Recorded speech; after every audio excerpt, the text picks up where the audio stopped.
So, alright, let's talk about Apple's foldable iPhone, because the latest leak out of Korea just gave us our clearest update yet on what Apple's been cooking behind closed doors. The so-called iPhone Fold is now rumored to drop sometime in late 2026 or maybe even 2027, and the engineering prototypes are already showing some wild design decisions. So here's what's been spotted. The outer cover display is rocking a hole-punch selfie camera. Nothing too surprising there.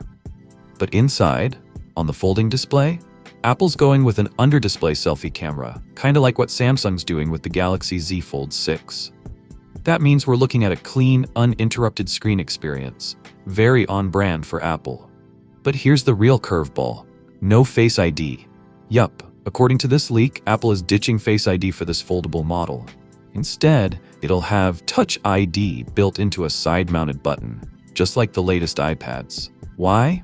Probably because there's just not enough room inside a folding phone for all the Face ID sensors and Apple's complex True Depth camera system.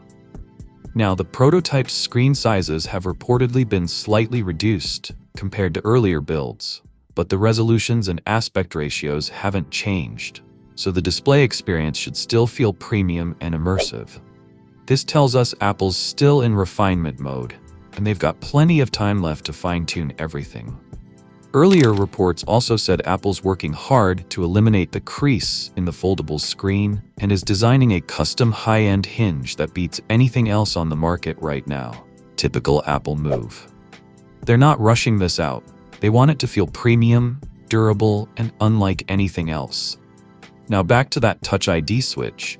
Analyst Ming-Chi Kuo mentioned before that integrating Face ID into a foldable design is a nightmare due to limited space and the complex tech involved. So while going with Touch ID might sound like a step backward, it's actually the more practical and durable option for a foldable with moving parts. So yeah, Apple's foldable iPhone is very much real, and it looks like they're taking a slow, methodical approach to get it right. No gimmicks, just clean design, smart compromises, and premium hardware. So, what do you think? Will Apple fans embrace a foldable without Face ID? Drop your thoughts in the comments, and as always, I will see you guys in my next video.